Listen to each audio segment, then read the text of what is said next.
रामायण में क्या सच्चाई क्या नहीं है, पूरा रामायण पढ़ डालिए, मालूम नहीं होगा, क्योंकि हम गाने बजाने मस्त हो जाते हैं। उसमें लिखा गया है कि ऊंच निवास नीच करतूती देख न सके पराय विभूति, माने ऊंचे आसन पर बैठने वाले इनके कर्म इतने नीचे होते हैं ये दूसरे का सुख और ऐश्वर्य नहीं दे सकते।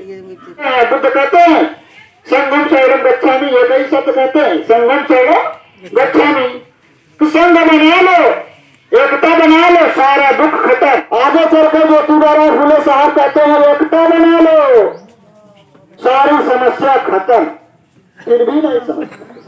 1924 में बाबा साहब डॉक्टर भीमराव अम्बेडकर भी कहते हैं संगठित हो जाओ, लेकिन आज हमारा समाज सिर्फ संगठित बोलता है, लेकिन संगठित होने की जो प्रक्रिया है उस पर नहीं गया।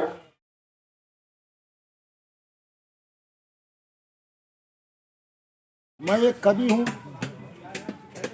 मेरा हर पक्ष है, मेरा कोई पक्ष नहीं है। उसके बावजूद भी हम अपने विचारों से, अपनी कलम से आपके साथ खड़ा रहता हूँ।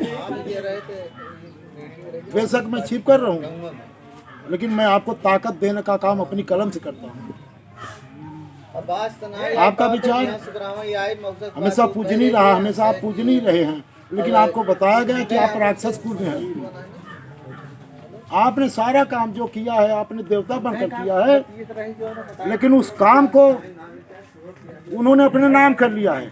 आपकी पीढ़ियों को बताया जा रहा है कि वो आपने काम नहीं किया, ये देवताओं ने किया है। आप विश्व के मालिक हैं, विश्वनाथ माने शंकर जी, और आपके गण क्या है? राक्षस, भूत, प्रेत, शैतान, दलित, शोषित, यही सब हैं। वेदों में हमें आपको राक्षस बताया गया है, और इस तरह से क्या कहा जा रहा है कि बैकवर्ड हो, दलित हो। वेदों में हमको राक्षस बताया जाता है, और इस तरह जब हम कुछ जागरूक हो रहे हैं तो हमको दलित और बैकवर्ड बताया जाता है। हमने विश्व की रचना किया है, हम विश्व के मालिक हैं, लेकिन हमको क्या कहा जाता है? राक्षस हैं। हम स्वीकार करते हैं तब हमको कहा जाता है। अब हम स्वीकार क्यों करते हैं? स्वीकार इसलिए करते हैं कि हम पढ़े लिखे तो हैं नहीं। उन्होंने बताया कि पेड़ में भगवान है, अगर आप मान लोगे तो कल्याण होगा। हमने मान लिया। वो रात भर प्रसन्न है कि एक आदमी कम से कम हमारा गुलाम तो हुआ। एक आदमी हो गया तो उसका पूरा परिवार हो जाएगा जी। और इस सिद्धांत को हम नहीं समझ पा रहे। यही सिद्धांत हमको करना चाहिए, ये काम हमको करना चाहिए कि पूरे गांव में, अगर हमारा गांव अंगुली 12-13 पुरवा है, अगर एक पुरवा में एक मूल निवासी अगर जन्म ले ले तो गांव में कोई बाहरी आदमी इस तरह से कुछ भी नहीं कर सकता। लेकिन हम बांटे जाते हैं, हम अपने द्वारा खुद बांटे। जहाँ तक रामायण की बात है, रामायण में क्या सच्चाई क्या नहीं है, पूरा रामायण पढ़ डालिए, मालूम नहीं होगा, क्योंकि हम गाने बजाने मस्त हो जाते हैं। उसमें लिखा गया है कि ऊंच निवास नीच करतूती देख न सके पराय विभूति, इसका प्रचार कोई नहीं करता। उसमें लिखा गया है कि ऊंच निवास नीच करतूती देख न सके पराय विभूति, माने ऊंचे आसन पर बैठने वाले इनके कर्म इतने नीचे होते हैं ये दूसरे का सुख और ऐश्वर्य नहीं दे सकते। तब वो अपना हथकंडा लगाते हैं। सोचे कि कौन जाति मजबूत है, कहें कि यादव मजबूत है, कहें और बैकवर्ड उसके बगल में कोई यादव है, कहें हाँ ढड़ोर, कहें का सारे फुटता कहें। ये कमजोरी अगर आपकी पकड़ लिए तो आपके पूरे परिवार को नचा देंगे। पूरा आप इतिहास उठाकर देखिए, वेद ग्रंथ को मानिए, देखिए एक विभीषण को फोड़कर पूरी लंका जला दी गई। गांव में प्रचारक नहीं जाएंगे, आप समय नहीं देंगे, तब तक ये जो है आपको ज्ञान मिलने वाला नहीं है। हमारे लोगों को ज्ञान हो ही नहीं सकता। इसलिए सब दुनिया में सबसे बड़ी शक्ति, जैसे बुद्ध कहते हैं संगम शरणं गच्छामि, क्यों कहते हैं?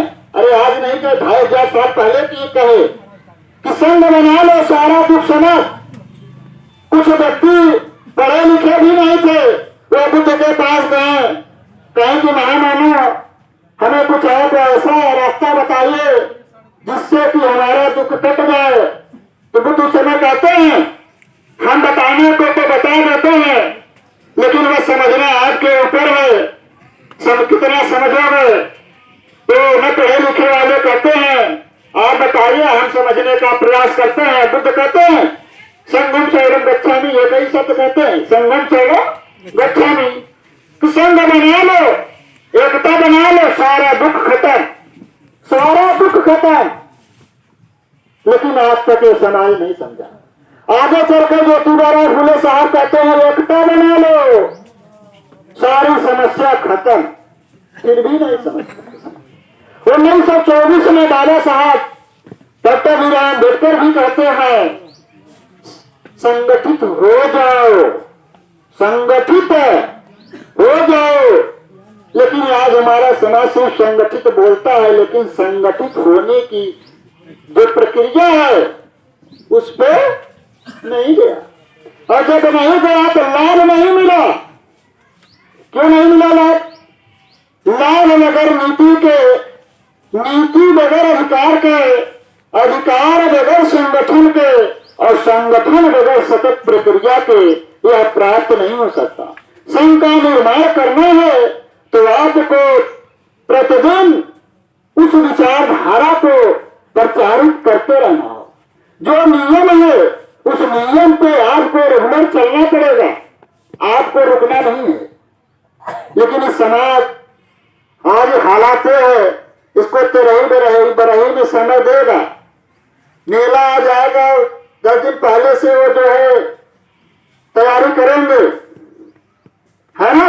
लेकिन अभी मीटिंग लगा दो, भाषण रहेगी तो लोग कहेंगे भैया समय ना नहीं पाए। अरे जो समय महत्वपूर्ण काम है आपका मीटिंग का, आप वहां समय नहीं दे रहे हो। आलू धनिया मिलाना है, वो आपका महत्वपूर्ण काम है।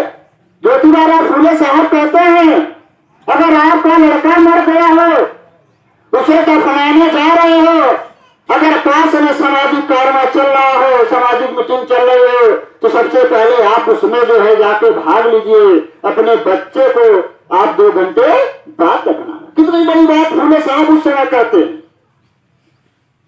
लेकिन आप हमारे लोग तेरही बरही में मस्त हैं, तीज त्योहार में मस्त हैं, जबकि कोई तीज त्योहार आपका नहीं है।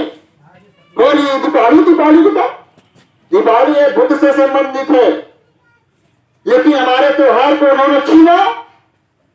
कहा कि राम जो है अयोध्या आए थे जीत करके। कैसे आए थे? रामचरितमानस अध्याय 8 में आप पढ़िए। वो बैसाख के महीने में अप्रैल जो आता है उस महीने में उसमें लिखा है कि राम आए थे। तो ये राम वाला दीपावली की यहाँ क्यों मना? अरे दीपदान उससे है। अशोक सम्राट 84,000 स्तूप इसी दिन को जो बनवाए थे, इसी दिन वो दीपदान मांगे थे। जो पूरे देश के लोग उस पर दीपदान दिए थे, वो उससे बराबर चलता रहा। क्योंकि दिमाग में जो कल्चर होता है, गुलाम भले हो जाए, लेकिन जो हमारी आदतें होती है वो चलती रहती है। दिया निकालना चलता रहा, इसीलिए वो लोग अपने झूठे षड्यंत्र को रच करके वो हमारे दिमाग को डाइवर्ट कर दिए। गणेश लक्ष्मी कहाँ से आई? गणेश लक्ष्मी घर में कहा छोटी मूर्ति धर गणेश लक्ष्मी पूजा करें। क्या इससे तर्क जुड़ा हुआ है? मालूम है? नहीं मालूम है, लेकिन करता है। गुलाम व्यक्ति की खास आदत होती है कि उसको कर क्यों रहा है उसको पता नहीं होता, लेकिन वो करेगा। मना भी करोगे, कहेगा बाप दादा करत चला है तो करेगा। यही गुलामी है, इसी को गुलामी कहा जाता है। तो क्यों जो है राम अगर आए नहीं थे तो उसका प्रमाण होना चाहिए। कोई प्रमाण नहीं, लेकिन ये समाज मना रहा है। इसलिए कोई तीज त्योहार आपका नहीं है,